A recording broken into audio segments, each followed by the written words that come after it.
All right, welcome in Late Kick again on the air. It is now Thursday night, July 23rd, the year of our Lord, 2020. Yes, the show is jam-packed tonight. I'm Josh Pate. Happy to have you alongside. If you haven't already subscribed to the 24/7 Sports YouTube channel, here's what I have for you tonight. We're going biggest questions. Now, this is not going to be an ultra in-depth, let's break down Northwestern's right guard depth chart type questions. This is going to be a more overarching before we get more into the weeds once camps open up nationwide.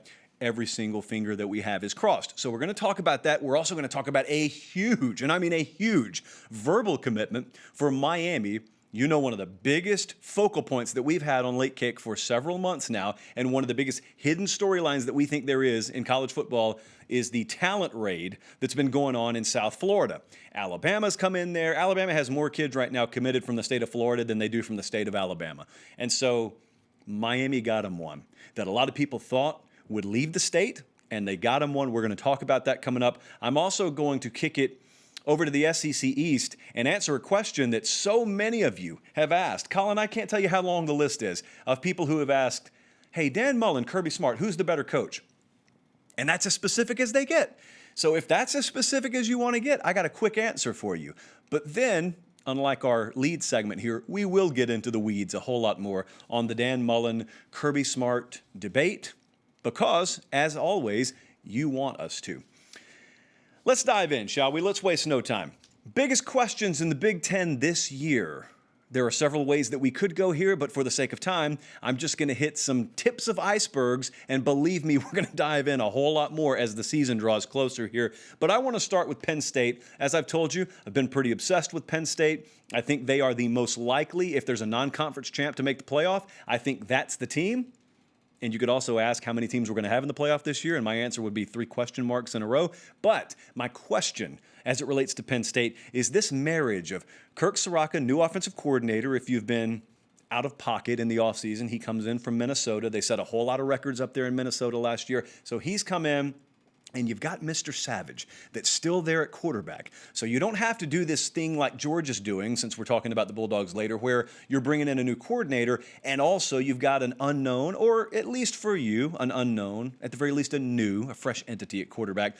Well, they got Savage there. He's been there. And so I've been getting a lot of questions about Penn State, and all the questions from my Nittany Lion fans are defense. And I just want to answer it like this. I did it on the Late Kick Extra podcast that we just released yesterday. It's available for download wherever you get your podcasts. A lot of people were talking about Penn State's defense, and I said, I'm fine with that. Of course, you have some star power returning there. You got some guys to replace. Maybe you want to kick it up a notch production-wise, but let's not underestimate. LSU, perfect example. Let's not underestimate for a second what having a true top 5, even top 7, top 10 caliber offensive unit does for a defense. When they're on the bench, the kind of pressure that you're putting on the other side of that field to match what you're doing, it leads to a lot more risk-taking than a lot of folks in the Big Ten are comfortable with that you're facing on a week-in, week-out basis. And so you'll find, I think, defensively, all those tumblers kind of fall into place if you've got things figured out offensively. So I don't know what things look like right from the jump, because as is the case pretty much nationwide, we haven't really had time at Penn State to gel this new offensive coordinator, new concepts. How many new rocks are we turning over really here? We hadn't really had time to gel all that. So I don't know what it looks like right off the bat, but this is a season-long biggest questions. Season-long, how much juice can we squeeze out of this Kirk Ciarrocca marriage with the offense and the cast currently in place there at Penn State? I wanted to go to Michigan, too. These are 2 programs that we've spoken a whole lot about over specifically the past 3 months. And I'll look offense with Michigan, too. Now, this is one that's not that hard to figure out. We have described Michigan's future as Josh Gaddis or bust, and I think that's pretty self-explanatory.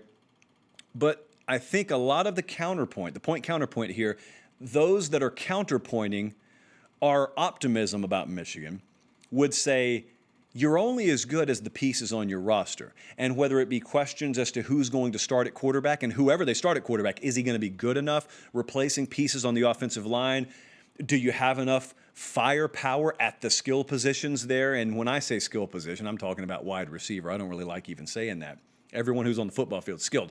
However, here's how I'm going to look at Michigan this year. It's not that.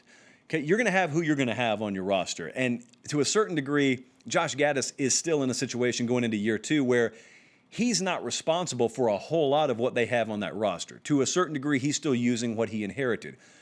So everyone's going to set expectation levels.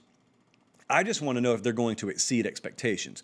Because even if they don't win their division this year, they don't win the Big Ten, even if they go 9-3 this year, if they're exceeding pretty reasonable expectation levels relative to what they currently have in the cupboard, that means if I'm a Michigan fan, when I get J.J. McCarthy on campus and I get receivers like the one I just landed out in California and hopefully others, when I start to get that infusion of talent on campus and I'm already developing a reputation as meeting or exceeding expectation level, well, when the expectation level goes up because my talent level has gone up, then it stands to reason we could contend, challenge for the Big Ten championship. We could contend and challenge for a playoff spot. So even if they don't do that this year, you're going to learn a whole lot about Michigan this year as it relates to how they perform compared to what you expect and what I expect from them. Let's go to Wisconsin. This quarterback situation, probably going to be Jack Cohn, known on this show as Jack Doan.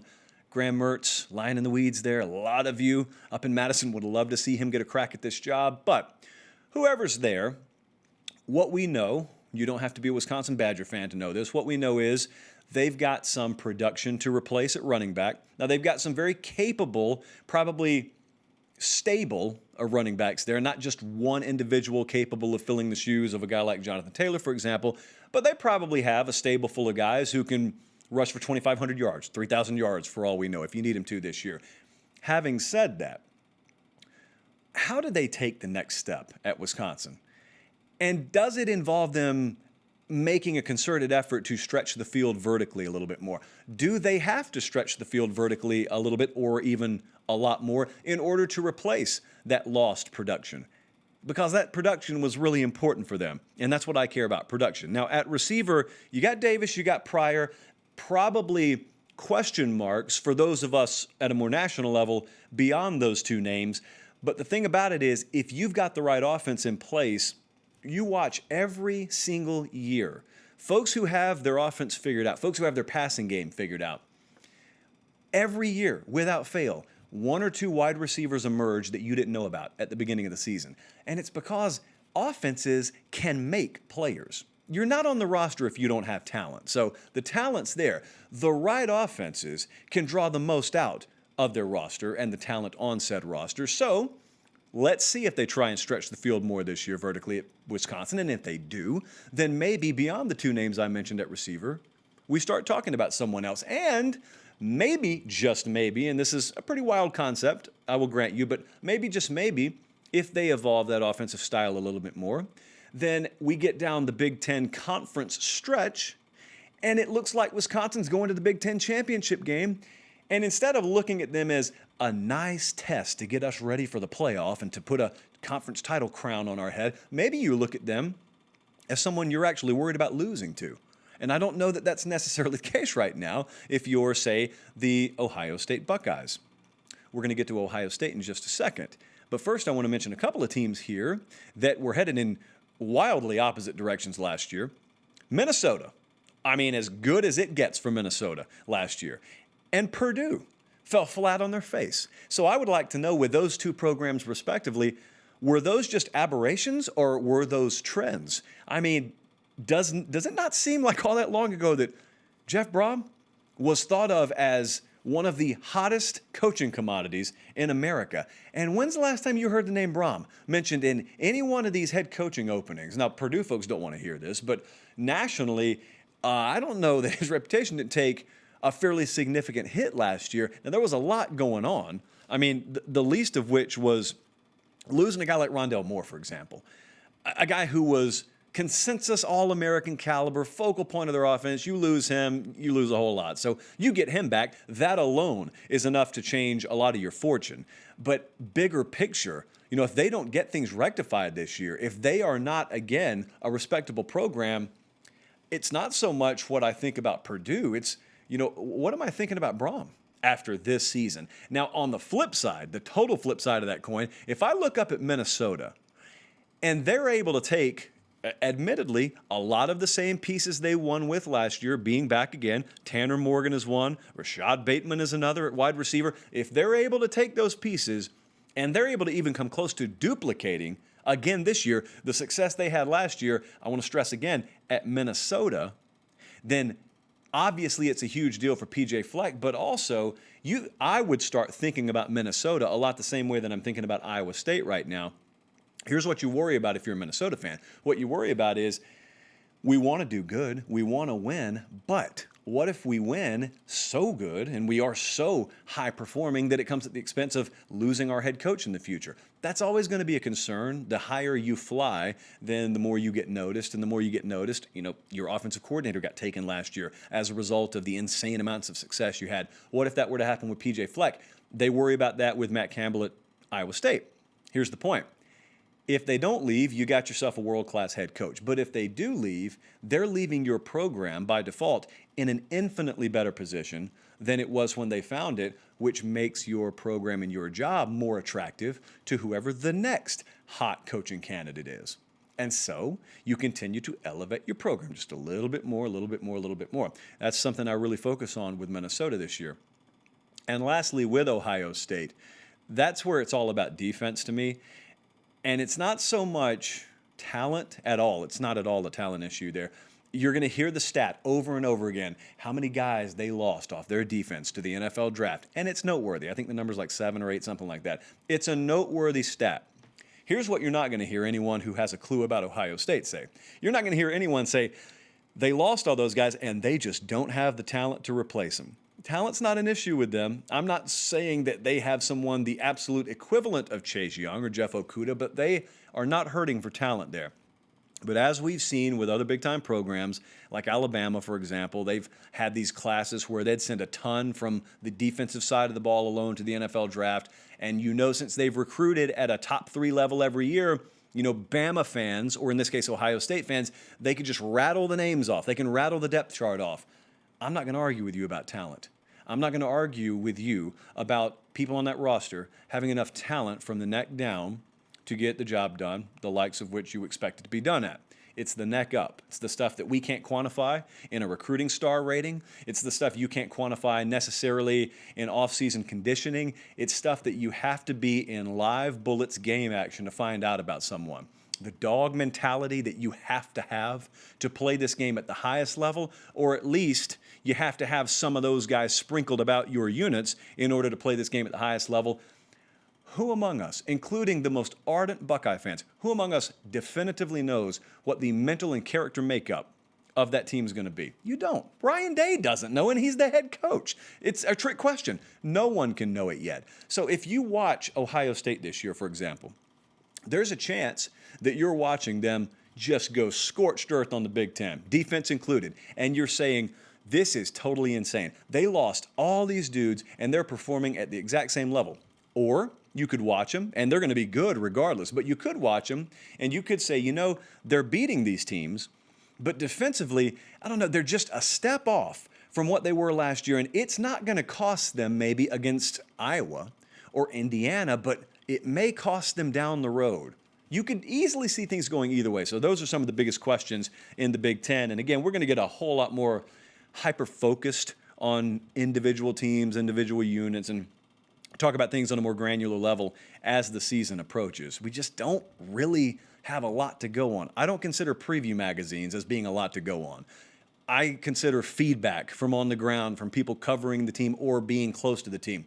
That's tangible information that we like to go on. Spring was canceled. We didn't have any of that, so can't wait to get some of it. Having said that, until that point, we are going to circle back now to a question that, I kid you not, I've probably gotten 24 times in the past month alone. In the inbox for the Late Kick Extra podcast. We record that on Tuesdays. We release it on Wednesdays. And I'm pretty sure I hit like 33 questions this last time, but I'm pretty sure I hit a version of this question. But I wanted to circle back and I wanted to take a couple of minutes, dive a little deeper on this tonight. Kirby Smart, Dan Mullen. I get asked very routinely, I got asked for this last show, who's better, Dan Mullen, Kirby Smart? Now, I appreciate the directness of the question. It's very easy for me to copy and paste that and put it in a format so I can read it and answer it. However, This is one of those times where I actually wish someone would have been a little bit more specific. Are we talking about who the best play caller is? Are we talking about who the best developer of a specific position unit someone is? Who's the best recruiter? They didn't ask that. They just said, who's the best? So I love metaphorical speaking. I'm a real big fan of analogies because it helps me understand pretty much anything we're talking about, football included. There was a summer once upon a time where I worked in the air conditioning and climate control installation business. It was in central Georgia. It was the middle of the summer, much as is the case right now. I lost like 7 pounds of body weight per day, just sweating. And so I had to inhale Gatorade when I got home. But here's what I learned. I learned how fascinating it was to watch maybe a unit manager operate. And what we would do is we would get to the site in the morning. And the site for us would be a house that's under construction. And we'd go there, and it's our job to get all the AC ducts and whatnot installed in one day. So we wouldn't ride in the equipment truck. We would arrive, and then the equipment, all of the materials that we would use to install, it would come separate. So we'd get there in the morning, and if equipment wasn't there yet, we couldn't do anything. Once the equipment got there, then project manager would walk around, and all they have to do is just look at the ceilings in these halfway finished homes, sketch it out on a napkin, pizza box, whatever the case may be, and that's it. And that's a skill. It takes a long time to master that. But the point is, that person would be useless if he sketched out the most intricate design for an installation process ever, but the equipment truck never arrived. Just as the equipment truck could arrive and you could dump out all the materials, but if the guy wasn't there to tell us where to install them, we didn't know. We were 18 years old. So you need both of them. Just as you need to be able to recruit at a pretty high level, but also you need to be able to develop and install and scheme at a pretty high level. No one is winning at the highest levels of this sport without being able to do a little bit of both. So now we circle back to this question of who the better head coach is. Well, right now the answer is Kirby Smart. If you're not going to get any more specific for me than that, got a better head-to-head record. They have a better program right now than Florida. They are recruiting better than Florida. So right now my answer would be Georgia. And I think that's pretty simple. Now, on the flip side, anytime you answer definitively like that, you're going to get some pushback, including this argument. So with Dan Mullen, I understand what the flip side is, but I think a lot of people make an intellectually bankrupt counterpoint here. And the counterpoint I get from a lot of my Florida buddies, and believe me, I've got quite a few of them, is, okay, but now what if the rosters were equal? They're not equal. That's the whole point. Part of this game is recruiting. A huge part of this game is recruiting. Let me ask it to you like this. How much sense would it make if you were to look at the New England Patriots, which has been a model franchise for decades now, it seems, and you were to say, okay, let's say that the Patriots were a model franchise, but they sucked at the NFL draft. They were just terrible at it. Well, what would they be? Answer, not a model franchise. You can't look around and say, this dude's a great play caller, he can develop positions, but they're not all that great at recruiting. Now, I want to, again, caveat this. I'm not telling you Florida's terrible recruiting. I'm not telling you that at all. In fact, quite the opposite. I'm telling you they recruit very good. That's as far as I'll go. Very good. Georgia, little hiccups lately notwithstanding, Georgia is an elite recruiting powerhouse. And the other programs they have to compete against, elite recruiting powerhouses. So I don't really care about your hypothetical, what if the rosters were equal? Wake me up when they are equal. Now, the benefit of Dan Mullen being as good a coach as he is they don't really have to be equal. But there can't be this massive gulf between them. He's got to get at least in the ballpark. You get Dan Mullen in the ballpark of having the same roster as Alabama, Georgia, LSU, well, he's going to be able to do work then. But I don't think they're there quite yet, maybe on the road. But here's the other aspect that we really have to pay attention to. This is not some settled answer. This is not a universal truth. Like if I walked outside today, the sky's blue. And I know on July 23rd of 2027, sky's still going to be blue. Well, today my answer on this question is Kirby Smart. If Dan Mullen runs off 2 or 3 in a row against him, and he makes some moves on his coaching staff that bolster their recruiting profile, that answer could easily change. But I don't think that even the most hardcore Florida Gator fan looks in the mirror right now and says, We are every bit the recruiting equal that Alabama is. We are every bit the recruiting equal that Georgia is. I know that because I talked to you. Your recruiting frustrates you right now. It frustrates you that teams from outside your state have come in your state and taken too much of your talent. It frustrates me to watch as an outsider, and I'm not all that invested in it emotionally like you are. But that could change. We've got countless examples of things evolving all the time in this sport. So right now, just to quickly, I told you we weren't going to spend a ton of time on this, to quickly address this, how do you not side with Kirby Smart? Understanding the totality of what goes into a college head coach. I hear this insanity all the time about Nick Saban. If Nick Saban didn't recruit like he did, what? What are we even talking? If your vehicle didn't have tires on it, it couldn't go anywhere. It does have tires on it. That's how it goes somewhere. You do recruit at a high level. That's how you're a good program. Who out there is recruiting at a subpar level and winning championships? Who's doing that? Who's recruiting at an elite level but being terrible at developing that talent and then putting it in its proper place on game day and winning championships? Nobody's doing either. That's the point. You got to be able to do both. And right now, Kirby Smart and Georgia's program probably closer to checking both of those boxes, respectively, than Florida's is. That could change, and it could change quickly. So let's just stay tuned on that. Moving right along, speaking of recruiting, speaking of talent in the state of Florida, I know a lot of times, Colin, you edit a lot of recruiting videos, so you hear it as much as I do. How many times have we heard a kid come out and say, I'm going to shock the world with my decision? And 9 times out of 10, 19 times out of 20, I would venture to say about 95 times out of 100, you're not shocked. I know 2 of those fractions were the same. You are not shocked by the result. And I'm not either. Well, I was shocked a couple days ago. James Williams did not, for the record, say he was going to shock the world, but he shocked me. James Williams is a 5-star athlete from down in South Florida. He goes to American Heritage. That's a very well-known high school down there. And it was widely thought, and if you're not following recruiting right now, I can't stress to you enough how widely it was thought that he was probably headed to Georgia. And that was going to continue a trend of the raid in South Florida. More on that in just a second, because if we're going to criticize it when it happens, we got to give a lot of credit when something goes against that grain. So lo and behold, I think he took a recent unofficial to Georgia, which means he paid his own way, and he was up there. He's been to Georgia several times. The best intel that we were getting from people who are very much in the know, they didn't whiff on this. It's just things changed. The latest intel we had was he was going to take his recruitment well into the fall, winter, and maybe even take it to signing day. And then boom, a couple nights ago, he pops on Twitter for Miami. And I'm going to read you a couple of quotes from the statement he put out in a second. It has been a major focus, as I said earlier in the show, on this program to focus on the talent raid and exodus of talent that has gone on in South Florida. This is a major win, a huge win for Miami. Is it a trend or is it an isolated incident? That's the question moving forward. But for now, really, really good news for them. And I wanted to read you a couple of quotes. Andrew Ivins, the guys over at the Miami 24/7 site, did a phenomenal job, obviously, covering this. But part of the statement that James Williams put out, think about the trends, think about the underlying themes we've been talking about here as you listen to some of these quotes. Quote, I will not be leaving the Sunshine State of Florida. I'm shutting down my recruitment. I'll be signing to the University of Miami. You notice he said Sunshine State. I was talking to Bud Elliott earlier today. Could be a coincidence, could be more than that. Bud has done the Sunshine State scorecard for a little while. That's the name of the product, and he updates it regularly, and it's just a look at the elite 4- and 5-star talent in the state of Florida. Where are they going?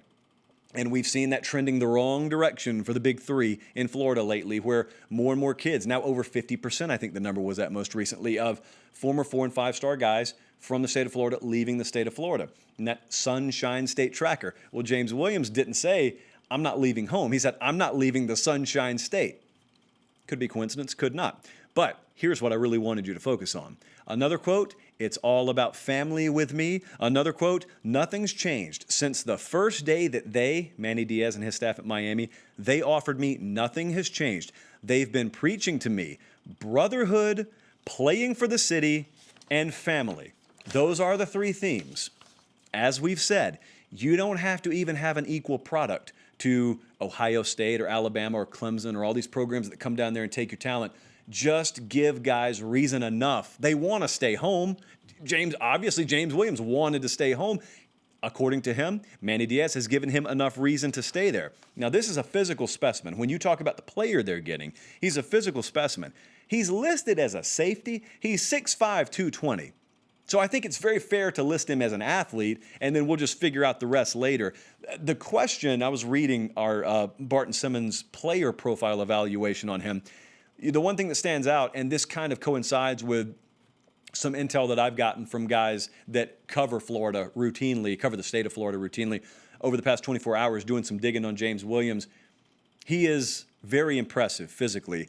Yet, I think Barton's words were, despite physical traits, more of a finesse defensive player, needs to develop a more killer instinct. He's not a finished product as a player, nor are most guys in high school. But the point is, if nothing else, and there's much more to it, but if nothing else, this is a huge perceptional win for Miami. I'll tell you where my attention directly turns, because it sounds like this recruitment is pretty much shut down. So my attention now turns to Jason Marshall. You guys down in South Florida know the name well. You guys in Tuscaloosa know the name well because you think you're right in it for him too. That's another 5-star defensive back from Miami. Where's he going? Recently, there's been a lot of smoke about him leaving the state. Where is he going? Because recruitments like that will determine whether this is just an isolated win. It's a win, but it's isolated, and it's just kind of a firecracker. Once it fizzles out, it's gone. Or is it the beginning of a wave starting to build? Or a wall starting to be built around your talent down in South Florida, and you're keeping a majority of it home? And I'll tell you another thing. It really sounds like I'm being negative towards Florida tonight. I'm not being negative towards Florida. But I got to tell you what I was told by a person very close to this situation down there. And they volunteered this information. I didn't ask about it. They said, this is big for Miami, but think about it from Florida's standpoint. Florida fans have been aggravated at other programs coming in and taking talent from the state like we were just talking about a few minutes ago. And we've been asking on this show, which of the big three are going to be the ones to at least somewhat shut off that exodus and that pipeline of talent leaving? And Florida folks reasonably, I'm right along with you, reasonably thought, well, since we're the program that is the most legitimate right now in terms of the product we're putting on the field, it's going to be us. What if it's not Florida? What if, despite the fact that Florida's playing at a top 10 level right now, it's Miami, barely 500 or below 500 last year, wherever they were, struggling to make a bowl game? What if it's Miami, that despite the poor product on the field and only a second-year staff down there, what if they're the ones that end up capitalizing? How do you reason that if you're a Florida fan? This is not me speaking, although I agree with it. This was the sentiment being expressed to me by someone I was talking to yesterday and today, very close to that situation. So hats off to Manny Diaz and the guys down there for getting that done. They were very, very excited on Twitter. Speaking of Twitter, we'll wrap the show up with this. The other day, I think it was Monday, it was early in the week, I expressed a simple sentiment on Twitter that a lot of you noticed and a lot of you asked about, so I was going to address it on the Late Kick Extra podcast and tonight. And I just said, after several weeks of negativity and negative vibes, I just felt some positive vibes towards football season, pro and college. Felt some positive vibes over the weekend, talking to some folks in decision-making positions, and I just tweeted it out because, I like to keep a pretty fair stream of consciousness out there, and you respond, and that's how I interact with you guys during the week, at Late Kick Josh on Twitter if you want to follow, and I would ask that you do that, by the way. But you wanted me to explain what I meant by that.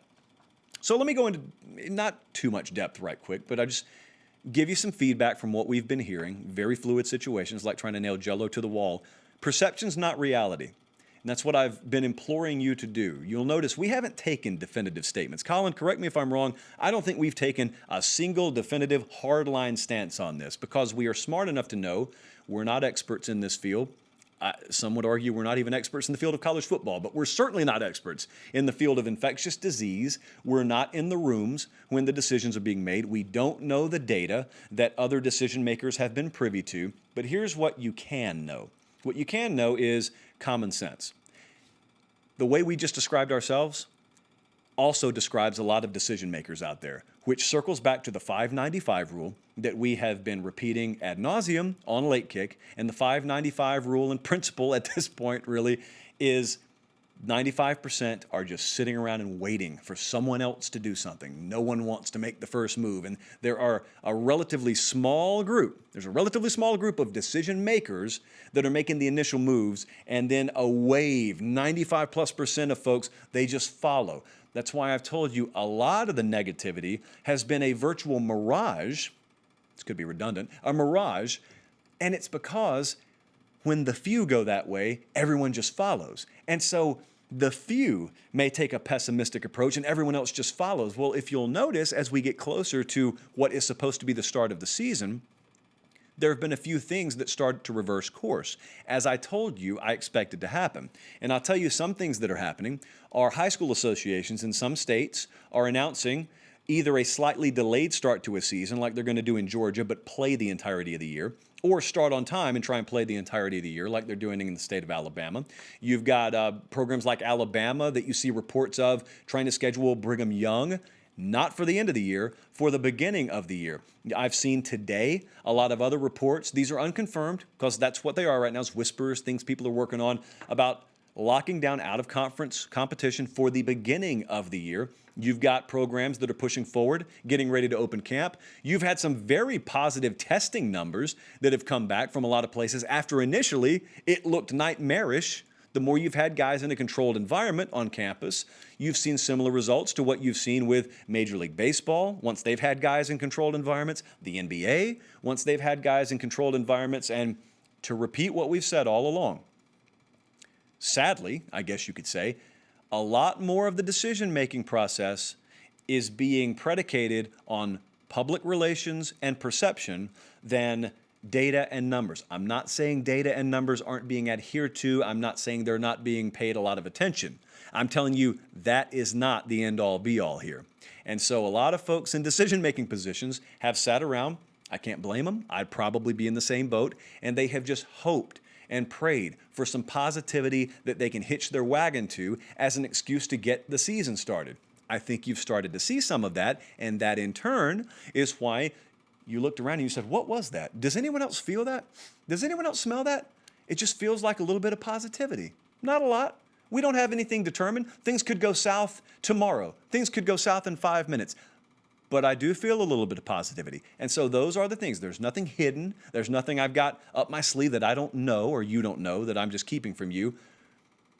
But I think if you just sit back and hold tight, still got a couple of weeks here, you're probably going to hear some stuff from the SEC sooner rather than later. You'll get a more definitive idea of how we're supposed to approach a scheduling format. I also would implore you to remember there are a lot of inaccuracies in reporting out there. I guess partly it's accurate. Partly the concern for college football is, well, it's very hard to marry up everyone's health standards and protocols. And that's true.